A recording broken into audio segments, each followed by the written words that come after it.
On continue donc la Haggadah. Amar Rabbi Elazar ben Azaria. Rabbi Elazar ben Azaria dit Are ani keben shana. J'ai l'apparence de 70 ans. Velo zachiti she'tamer yetziat mitzrayim balelot. Je n'ai pas eu le mérite que la sortie d'Égypte soit mentionnée la nuit. Ad shederasha ben Zoma, que Ben Zoma a trouvé un texte pour prouver ce que je dis. Comme il est, Shinemar, comme il est dit, le afin que tu te souviennes le jour de ta sortie d'Égypte, tous les jours de ta vie. Il dit le mot Yemechayecha Hayamim, quand c'est marqué Kol, ça veut dire que le mot Yemechayecha, il s'agit des jours. Le mot Kol, qui veut dire tous les jours, inclut les nuits. Et les Chachamim disent que Yemechayecha en amazé, que Yemechayecha liavili motamashiach, c'est-à-dire que non seulement qu'on va mentionner la sortie d'Égypte maintenant, mais même lorsque le Mashiach viendra, on continuera à la mentionner. Bon, alors on va commencer passage par passage. Le début de cette... Pourquoi on avait besoin de ramener ça ici de Rabbi Elazar ben Azaria? Et deuxièmement, qu'est-ce que cela veut dire qu'il a comme 70 ans? Alors, pour savoir de quoi il s'agit, il faut ramener la Gemara dans Masechet Brachot. La Gemara dans Masechet Brachot raconte quelque chose de terrible, que lorsque le Rabban Gamliel était le Nassi, je vais vous ramener exactement les propos de la Gemara. Voilà. La Gemara se trouve dans Masechet Brachot, Daf Kav Zayin Amud Bet. Et là, il est dit, Tanu Rabbanan, et il racontait une histoire que je vais tout de suite vous raconter dans le détail. Et en fait, à l'époque je vous ai dit déjà précédemment que Rabbi Yoshua et Rabbi Eliezer Agadol sont les rabbanim de Rabbi Akiva. En tous les cas, à l'époque où Rabbi Yoshua vit, le Nassi de la génération, c'est Rabban Gamliel. Et il s'est passé plusieurs événements où Rabban Gamliel a eu une attitude un peu blessante vis-à-vis de Rabbi Yoshua. Et là, la Gemara raconte un événement. Il y a un élève, puis la Gemara va dire à la fin que cet élève, c'est Rabbi Shimon ben Yochai. Il y a un élève qui vient voir Rabbi Yoshua et lui dit, est-ce que la tfila de Harvit est obligatoire ou c'est facultatif? Pas le schéma, je parle de la tfila. Alors Rabbi Yoshua lui dit, Reshut, c'est facultatif. Ensuite, il va chez Rabban Gamliel et Rabban Gamliel lui dit, non, c'est obligatoire.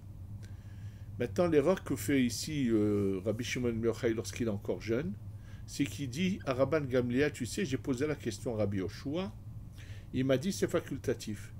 Il lui a dit, dans ce cas, écoute bien, tu viens ce soir au cours et tu reposes la question. Alors maintenant, pour comprendre la suite des événements, Rabban Gamliel était un personnage très rigide. Il mettait un gardien à l'entrée du Beth Midrash et on vérifiait qui pouvait rentrer à ce lieu d'étude, écouter le cours du Nassi.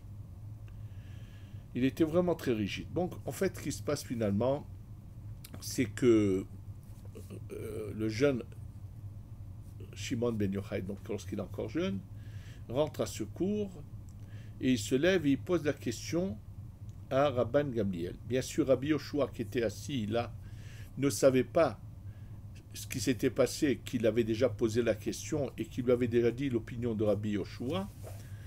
Alors, lorsque Rabbi Shimon pose la question à Rabban Gamliel, Rabban Gamliel dit c'est chova. Et est-ce que quelqu'un est en désaccord ici avec moi? Et Rabbi Yoshua, qui craignait encore il y avait déjà eu 3 fois des désaccords entre eux, et Rabbi Yoshua était un vieillard qui était d'une grande sagesse, lui dit on est tous d'accord. Il lui a dit ah bon? Et il demande à Rabbi Shimon ben Yochai de témoigner. Et alors qu'est-ce que Rabbi Yoshua peut bien dire, puisqu'il ne savait pas que Rabbi Shimon ben Yochai, qui était donc encore un jeune homme, témoigne. Et donc qu'est-ce que fait Rabban Gamliel? Il dit à Rabbi Yoshua, tu restes debout, tu ne te rassis pas.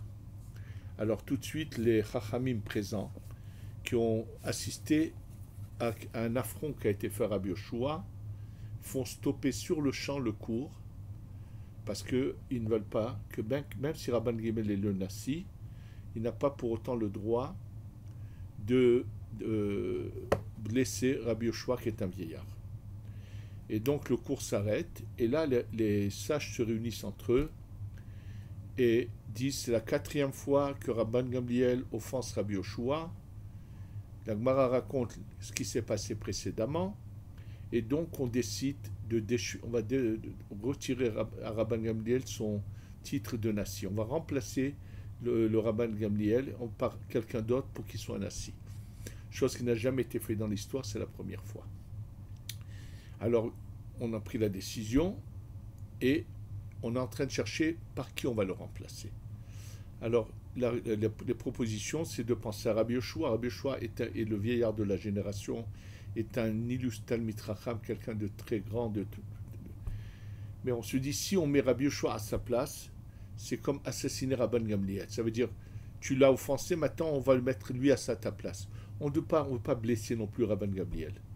On pense à Rabbi Akiva, mais Rabbi Akiva est le fils de converti, donc il n'a pas ce qu'on appelle Zechut Avot, il n'a pas la protection de ses ancêtres, et on craint que si Rabban Gamliel exprime à son encontre quelque chose d'une parole dure, elle risque de lui faire du mal. On ne veut pas mettre en danger Rabbi Akiva.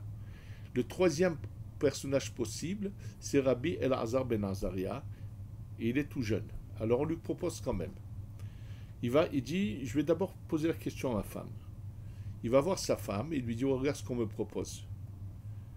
Et bien, cette femme, qui est une femme exceptionnelle, vertueuse, lui dit, c'est très beau, mais pense qu'un jour on peut aussi te retirer, tu sois déchu de ce titre, ça va te faire du mal. Pense au mal que ça peut te faire éventuellement. C'est-à-dire que la seule chose à laquelle elle pense, c'est l'éventuelle souffrance de son mari. Il lui dit, tu sais, on dit que quelqu'un qui a un verre, le verre était quelque chose de très cher à leur époque, qui a un très beau verre en verre, il l'utilise, et un jour il se casse, mais tout le temps qu'il l'a utilisé, il en a profité. Moi c'est pareil, tout le temps que je me laisserai Nassi, je profiterai de donner mon enseignement. Elle lui dit, mais tu parais jeune, et là, il se passe un événement, c'est que la nuit même, quand il dort, le lendemain, quand il se lève, dans la longue barbe qu'il avait Rabbi Elazar ben Azaria, il a des rangées blanches et des rangées noires. C'est pour ça qu'il dit, j'ai l'air de l'impression d'un vieillard. Il ne l'est pas, mais il a l'impression. Bien sûr, on sait pourquoi il a dit comme 70 ans, pourquoi il n'a pas dit comme 80. Il avait 18 ans à ce moment-là, et il avait une étincelle de l'âme de Shmuel Hanavi. Le prophète Shmuel a vécu 52 ans, 52, 18, ça fait 70. C'est pour ça qu'il dit, j'ai l'air de quelqu'un de 70 ans. Et bien sûr, donc on décide de retirer donc Rabban Gamliel, et dès que Rabban Gamliel est retiré et que c'est Rabbi Elazar ben Azaria qui devient le Nassi, il change toutes les conditions, et on fait savoir dans tout, on envoie des envoyés dans tout le peuple pour dire que le nouveau Nassi c'est Rabbi Elazar ben Azaria, et que le lieu d'étude est ouvert à tout le monde. Et on construit une tente immense dans laquelle on va mettre 400 bancs pour que les gens puissent s'installer. En fait, ça va être un jour très particulier où tout le monde aura accès, mais où vont se discuter beaucoup de choses. Beaucoup de points vont être discutés, et entre autres, un que je vous mentionnerai dans le prochain cours, puisque je vous dis je fais des cours assez courts pour pouvoir les transférer ensuite, par rapport que ce jour-là, il y a une discussion sur Shirachirim. Est-ce que c'est un écrit qui est saint ou pas? Est-ce que Shirachirim est saint ou Shirachirim ne l'est pas? Et tout de suite, Rabbi Akiva leur dit, si tous les écrits sont saints, Shirachirim, c'est le saint des saints. Il y a plusieurs choses qui sont, ce jour-là, quelqu'un qui n'avait pas été accepté en tant que converti est accepté. Il se passe énormément d'événements, c'est une journée fabuleuse à chaque fois que dans les écrits du Talmud, il est dit Otoyom, ce jour-là, c'est ce fameux jour-là. Apparemment, pendant des heures, on a élaboré énormément de sujets qui ont été tranchés, et pas selon l'avis de Rabban Gamliel, puisqu'à ce moment-là, Rabbi Yoshua, comment on appelle ça, et donne son avis sans aucune gêne, et c'est lui qui a raison. Et bien sûr, Rabban Gamliel a du remords de voir que finalement, il a empêché à des milliers de gens d'écouter les études de Torah, que les gens ont participé avec du goût. Et il a du remords sur beaucoup de choses, et il décide d'aller demander des excuses à Rabbi Yoshua. Quand il arrive, il voit que la maison de Rabbi Yoshua, elle est noire parce qu'il vivait en vendant du charbon. Il lui dit, des murs de ta maison, on voit que tu es pauvre. Or, Rabban Gamliel était très riche. Et là, Rabbi Yoshua a une phrase très dure vis-à-vis de Rabban Gamliel. Il lui dit, oh l'olador shata parneso, malheur à la génération qui dépend de toi, tu ne connais pas la souffrance des Talmidei Chachamim.